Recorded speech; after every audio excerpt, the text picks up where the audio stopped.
y el crimen organizado. Tiene la palabra.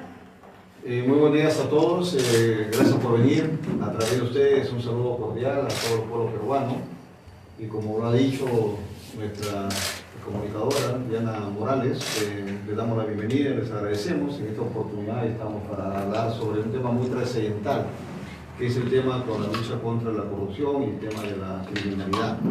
Y para eso contamos con la presencia de nuestra candidata al Senado, la doctora Sandra Castro, quien va con el número 4.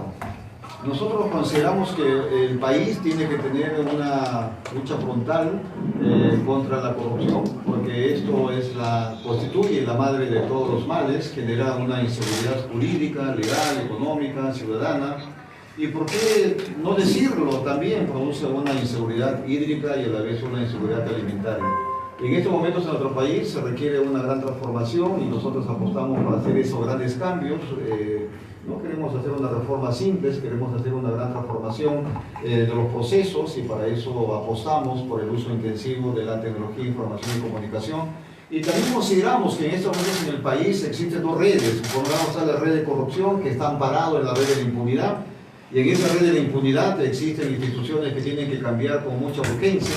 Hay que hacer los cambios necesarios, propios, por ejemplo, de un ecosistema legal que hoy, en lugar de generar valor, está generando antivalor.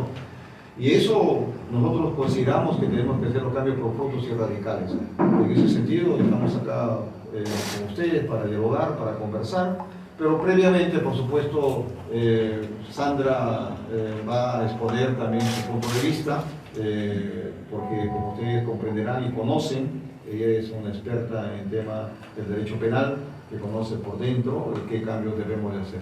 Sandra, te deseo la palabra. Gracias. Bien, buenos días, señores periodistas. Nuevamente, después de varios años, nos volvemos a encontrar y estoy a su disposición con las preguntas que ustedes consideran que debo responder a ellos, ¿no? Gracias. Empezamos entonces con Mabel Alba, de La República. Sí, candidata, queríamos saber cómo había quedado su situación finalmente con respecto a su candidatura al Senado después de que el jurado electoral especial declarara improcedencia por la renuncia que usted no efectuó, y además cuál es su descargo con respecto a la desactivación del equipo especial de cuellos blancos que el día de hoy se ha dado a conocer, ya que usted ha formado parte de este grupo. Sí, gracias por la pregunta. Bien, debo decir, ante mi participación postulando al Senado con el número 4, aún sigo en carrera, ¿no? Se ha presentado la apelación y considero y tengo fe, ¿no?, de que el Jurado Nacional de Elecciones va a analizar, va a evaluar muy bien sus artículos, el 113 y el 114, ¿no?, en el que entre ellos existe una confusión o tal vez una contradicción entre dichos artículos que deben ser aclarados, considero, ¿no? Porque mientras que el artículo 113, en los cuales ellos se han enfocado, para mi caso, hace referencia a impedimentos para ser candidatos, dice de manera genérica: los miembros del Tribunal Constitucional, del Consejo Nacional de la Magistratura, Poder Judicial, del Ministerio Público, de los organismos integrantes del sistema electoral, y termina diciendo, y el defensor del pueblo, ¿no?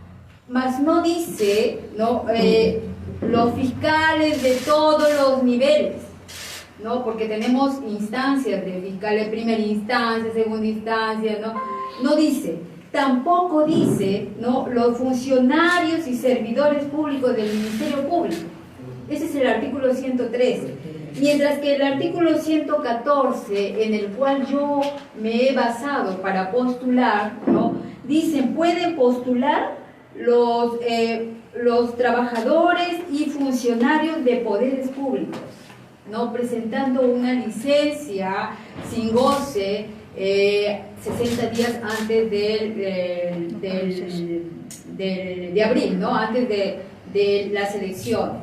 Entonces yo he cumplido el artículo 114, lo que dice la Ley Orgánica de Elecciones, ¿no? El Ministerio Público es un órgano, es una institución pública, ¿no? Yo era funcionaria pública, ¿no? Como fiscal adjunta.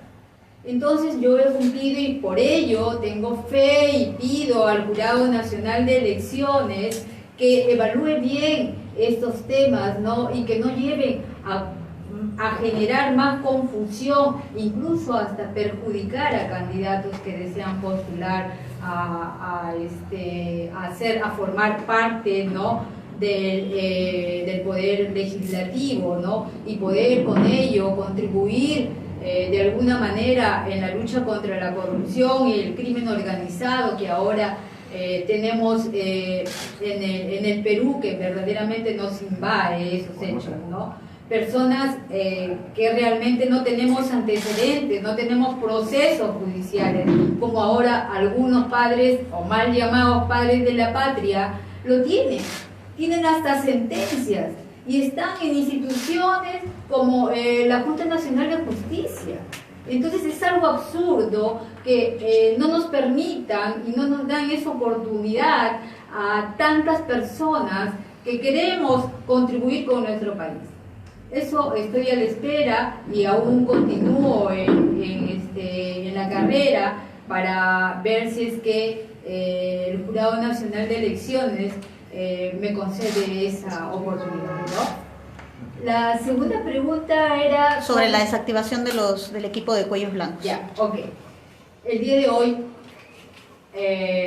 lo primero que hago es leer El Peruano y me encuentro con esa noticia que ya venía desde el 31 de diciembre, en la que inician a apartar de las investigaciones de los casos emblemáticos, ¿no? de los equipos especiales. Por ejemplo, ayer yo soy testigo y fui llamada para dar mi testimonio en el caso de los cuellos blancos de la carpeta fiscal número 9 del 2019 en la que se investiga al gran amigo del fiscal de la Nación interino, el señor José Luis Castillo Val. Y me doy con la sorpresa que la fiscal provincial, la doctora Juliana Chávez, ha sido removida y la diligencia no se llevó a cabo. Entonces, y el día de hoy amanece en El Peruano la desactivación de los equipos especiales. Primera vez en mi vida que durante esos 13 años que vengo como fiscal, es que no concibo, ¿no?, que un fiscal de la Nación, en lugar de apoyar a estos equipos especiales que investigan organizaciones criminales, que no es fácil investigar a estos grupos, ¿no? Entonces, que desactiva, en lugar de apoyarlos, en lugar de darles mayor presupuesto, en lugar de contribuir en la lucha contra la corrupción, los desactiva. ¿Con qué finalidad? Con la finalidad de que esas carpetas fiscales de una investigación de crimen organizado, ¿no?, como es el caso de los cuellos blancos, como es el caso de Lava Jato, como es el caso de Valquiria, ¿no?, sean redistribuidas por otras fiscalías, ¿no?, y así se pierda esas investigaciones. Eso es verdaderamente no es aceptable, ¿no?, pienso yo, también por la ciudadanía, y no creo que la ciudadanía, la población, se quede tranquila con todo esto que viene ocurriendo, ¿no?, en nuestro país.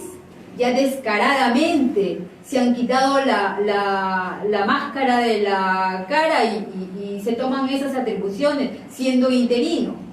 Y otra cosa que también considero y no lo concibo, ¿no?, que si no hubieran otros fiscales supremos que asuman el cargo de fiscal de la Nación interino, bueno, pues nos quedaría que asuma el que tenemos ahora, Tomás Gálvez, ¿no?, interino.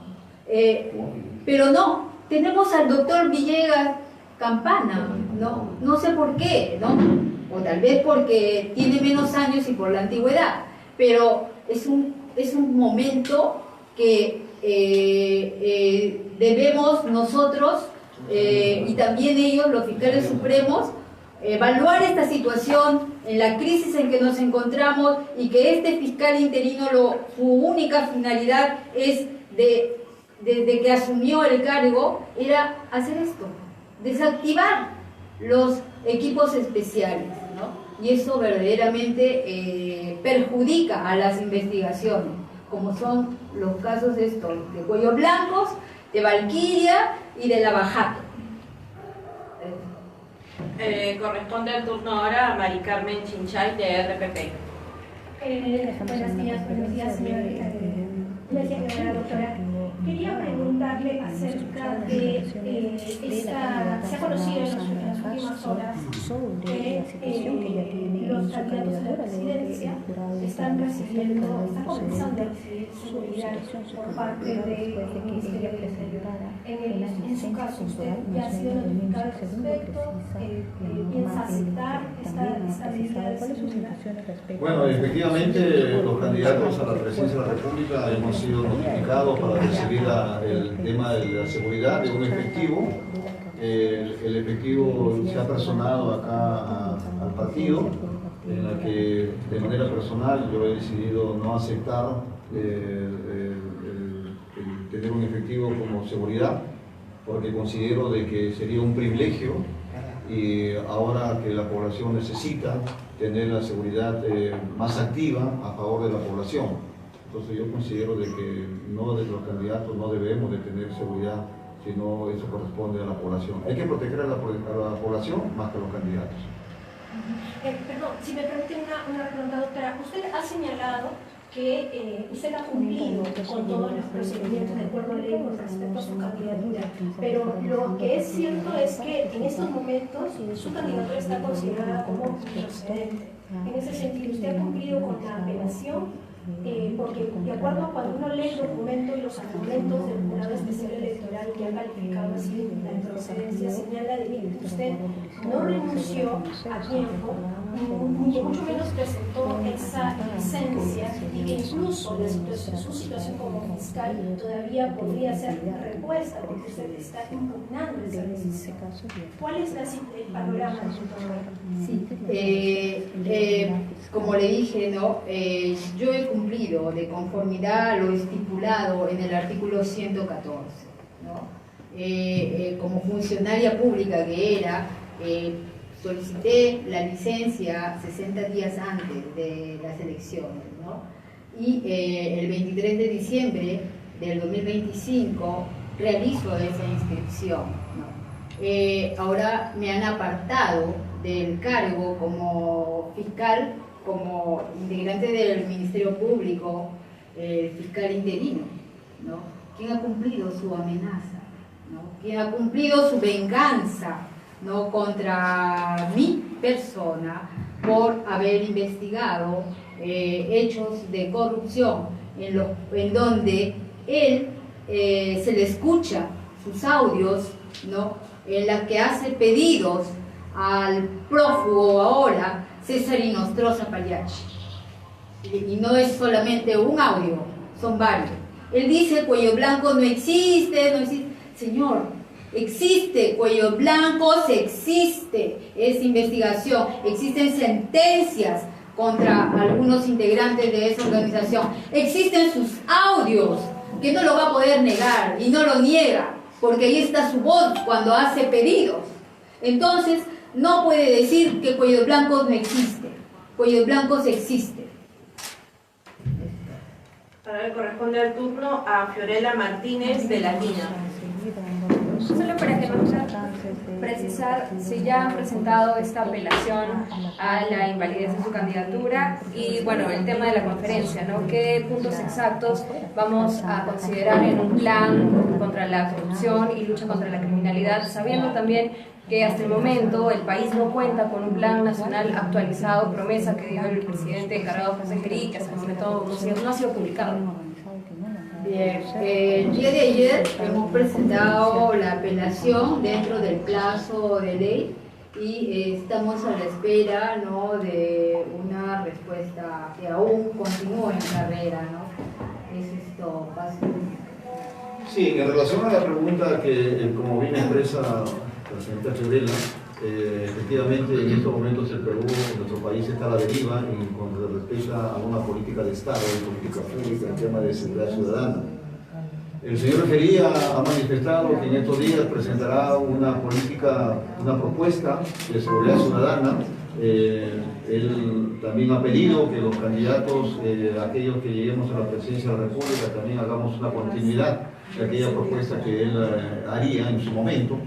En primer lugar, si se trata de una propuesta clara, concreta, el Partido Morado y en particular mi persona tiene un pensamiento eminentemente estadista. Por lo tanto, si esa propuesta que presentaría el señor Gerí cumpliría con todos los deseos técnicos para sacar adelante a nuestro país y darle la seguridad que se merece, sí, nosotros lo continuaríamos.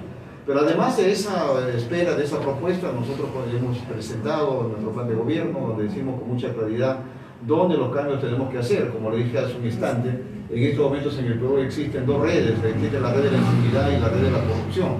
Ambos han hecho una alianza estratégica entre la red de corrupción y la red de impunidad. La red de impunidad es la que genera esta corrupción y está conformada por diversas instituciones, desde el Congreso de la República, donde lamentablemente comisiones y subcomisiones, como el caso de la subcomisión de acusaciones constitucionales, la misma comisión de ética, lejos de representar los intereses de la nación y en busca de lo que significa establecer un sistema sólido, ha hecho todo lo contrario.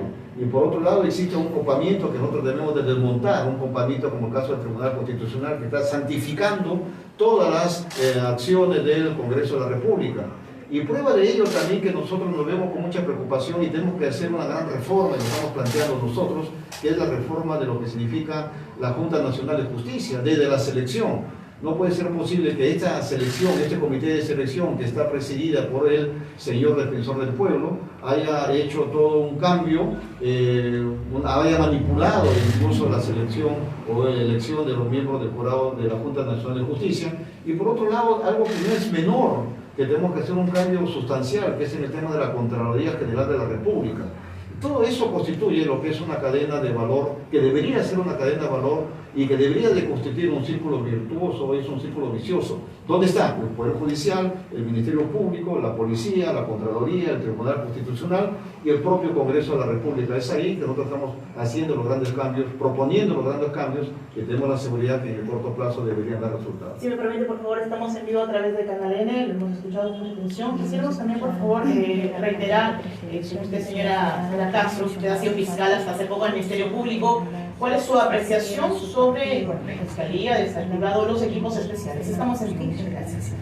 Bien, como ya lo he dicho, no la comparto esa desactivación, porque los fiscales que veían estos casos no se enfrentaban a cualquier organización criminal, ¿no? Entonces, el caso Cuello Blancos, el caso Valquiria, el caso Lavajato, no son cualquier delito, cualquier personas que participan, que integran esas presuntas organizaciones. No se trata de cualquier robacartera, no. Entonces, nos enfrentamos, en aquel entonces, cuando yo inicié el caso Cuello Blancos, nos enfrentamos a élites corruptas. Actualmente, que integran las autoridades, que se encuentran sentados en los grandes lugares, en los sillones de las altas autoridades, como es del fiscal interino, Entonces, eso es inconcebible y como les repito, no comprendo. Es la primera vez que veo que un fiscal de la nación está más preocupado en desactivar estos equipos especiales que en lugar de apoyarlos, enfrentar a la élite corrupta es riesgoso para un fiscal, y yo ahora soy una mujer peruana perseguida por esa élite corrupta.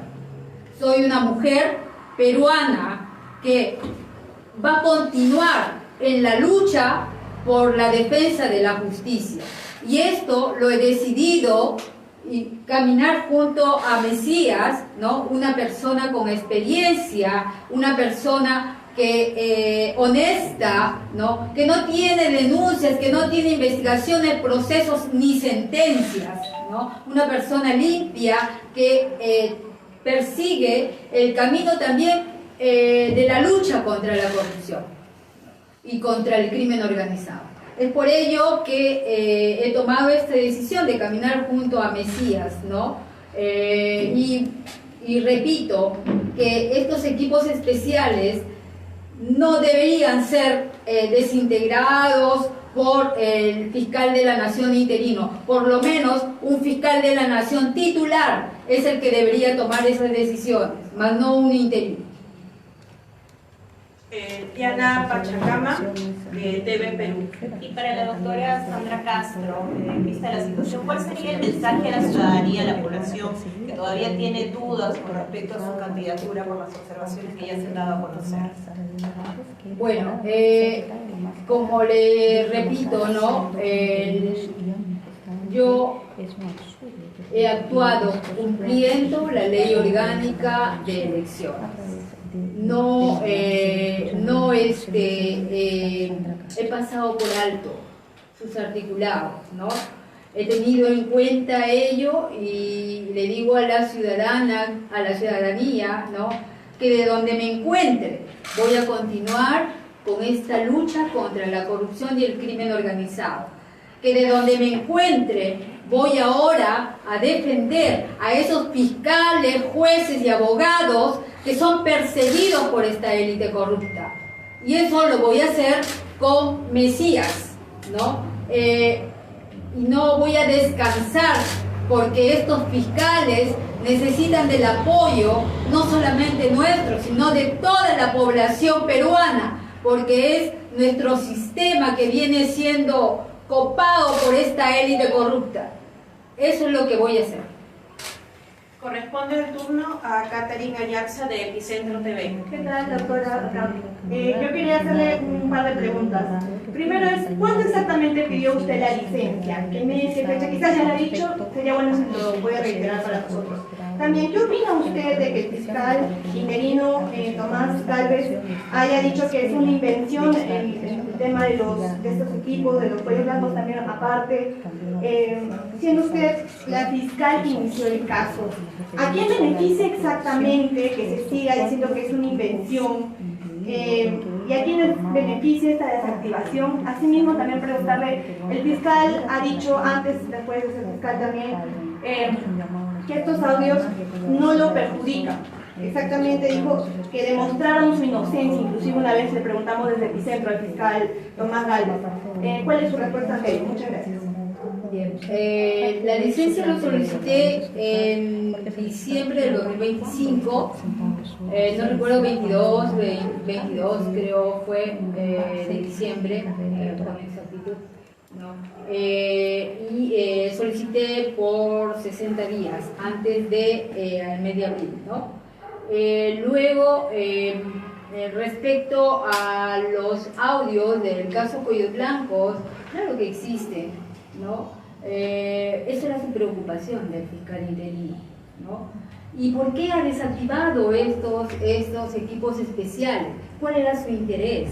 Acá hay algo muy importante, ¿no? Que no debemos pasar por alto, ¿no? Tenemos el caso de las tesis presuntamente falsificadas por la fiscal Patricia Benavides, ¿no? Este caso, estas tesis fueron utilizadas ¿con qué finalidad? Con la finalidad de obtener un puesto de fiscal supremo.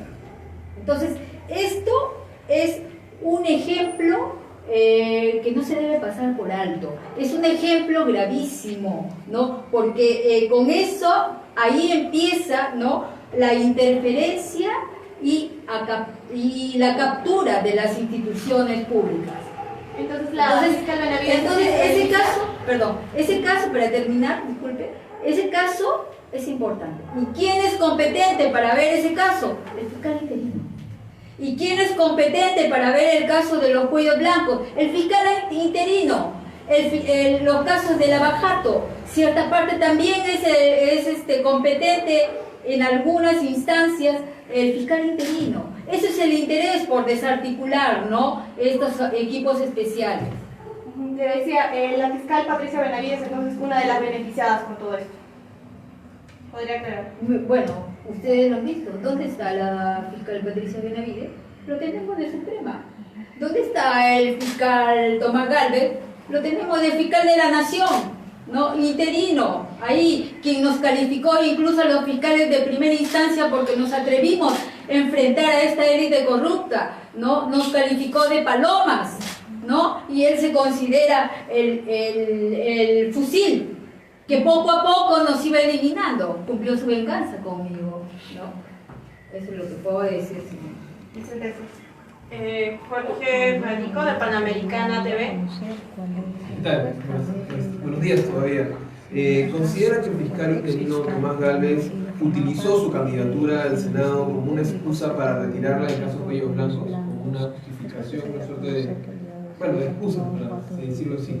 Definitivamente, cuando yo aún asumía el cargo de fiscal, ¿no?, en cada entrevista que el fiscal interino daba, no dejaba de mencionarme, ¿no? Hasta trató de dañar mi imagen profesional. Sin embargo, no decía algo, que él fue mi profesor de Derecho Constitucional en maestría y que yo, ¿no?, tuve buenas notas, buenos calificativos, no solamente en su curso, en todos. Eso lo pueden verificar en mi alma mater donde estudié la maestría, ¿no? Entonces, mentía y miente, pero al rojo vivo, ¿no? Entonces, yo no sé qué fiscal de la Nación se expresa, ustedes han escuchado en cada entrevista que este señor ha dado, ¿no? En cada entrevista no dejaba de mencionarme. Entonces ahí, ya con el hecho de que yo solicito una licencia para postular, es que inmediatamente, ¿no?, tuvo su momento para apartarme del Ministerio Público, ¿no? Eso fue su venganza, ¿no?, hacia mi persona por haber investigado el caso de los Cuellos Blancos, en el que, si yo siendo en ese entonces fiscal de primera instancia, no lo investigaba a él. Yo investigaba a los extorsionadores, a los sicariatos, a los traficantes de droga, y son ellos los que se comunican a los teléfonos de estos personajes, ¿no? Yo no lo investigaba a él, pero en represalia de que yo fui fiscal provisional, lo vuelvo a repetir, y es mentira que la provisionalidad es un motivo para la corrupción. No, yo, fiscal provisional, y otros colegas en ese entonces que continuaban la investigación del caso de los Cuellos Blancos, también eran provisionales en sus cargos, y fuimos correctos y tuvimos la valentía, el coraje de enfrentar a esta élite corrupta, ¿no?, de altos funcionarios. Eso es lo que no me perdonará nunca la élite corrupta que existe en este país. Finalmente, Gianfranco Porras, de Sol TV. Buenos días. Una pregunta para el candidato Mesías. La intervención de Estados Unidos a Venezuela deja un precedente para que el país norteamericano tenga más injerencia y pueda intervenir en la región en un futuro. Teniendo en cuenta que el Perú tiene lazos fuertes en materia económica con China, que es otra de las mismas potencias, en un eventual gobierno suyo, ¿cómo haría para enfrentar un conflicto de intereses sobre el país? Y si es que de ser necesario, en un probable conflicto, ¿cómo haría si es que se alinearía con una de estas dos megapotencias, por favor? Bueno, la política exterior, efectivamente, según la Constitución, lo maneja el presidente de la República, y en ese sentido nosotros vemos que el Perú tiene que tener relaciones multilaterales con todos los países del extranjero.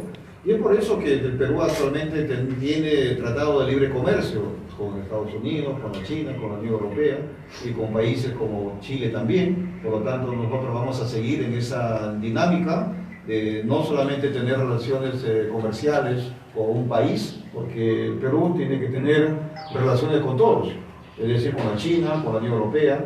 Por ejemplo, nosotros exportamos nuestro café a la zona de Alemania, a la zona de Corea, a la zona de Japón, al mismo Estados Unidos y a la China misma, donde también somos ahí grandes proveedores de materiales como el cobre. Por lo tanto, la política exterior tiene que manejarse con mucha seriedad y nosotros vamos a privilegiar lo que es el tema de la geopolítica y el tema de las relaciones internacionales y con un cuerpo diplomático altamente preparado. Torre Tagle siempre se ha caracterizado por tener esas características, esa capacidad de manejar la política exterior, y en ese camino nosotros continuaremos. ¿Y le preocupa la intervención que ha tenido Estados Unidos con Venezuela? En primer lugar hay que poner tres etapas ya. La primera etapa es que el señor Maduro tiene que ser, digamos, sentado en la Corte Penal Internacional y también juzgado, por ejemplo, con el tema relacionado con la Carta de la ONU, y en ese sentido tiene que pagar todos los crímenes que ha hecho. Pero sin embargo, él tiene que ser juzgado en la Corte Multilateral.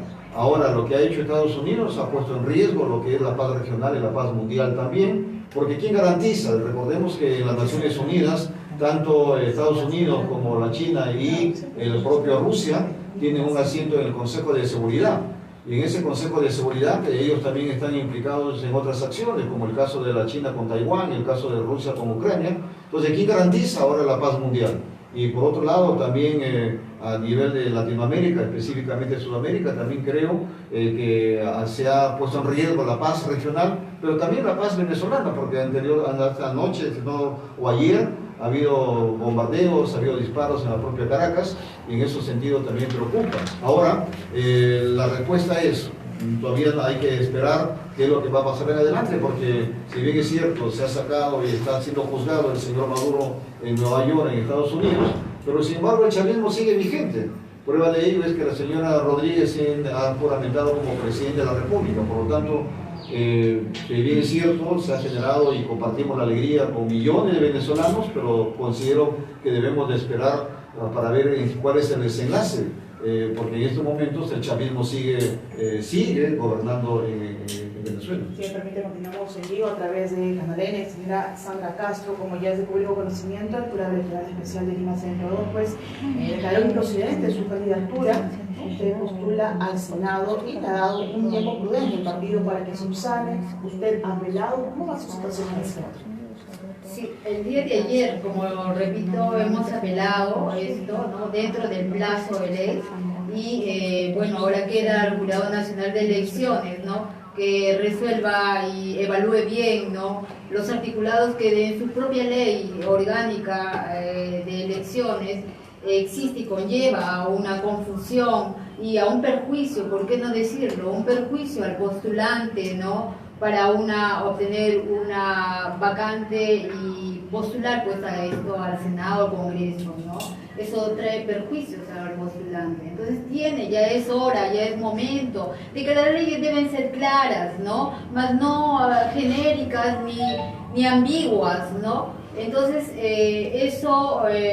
yo tengo fe que el Jurado Nacional de Elecciones va a evaluar bien, ¿no?, mi apelación. Claro, el tema de controversia era si usted tuvo que renunciar al Ministerio Público, digamos, o solo tuvo que solicitar, digamos, la licencia. No, yo solamente tenía que, como funcionaria pública, lo dice el artículo 114, simplemente tenía que presentar una declaración de licencia sin goce.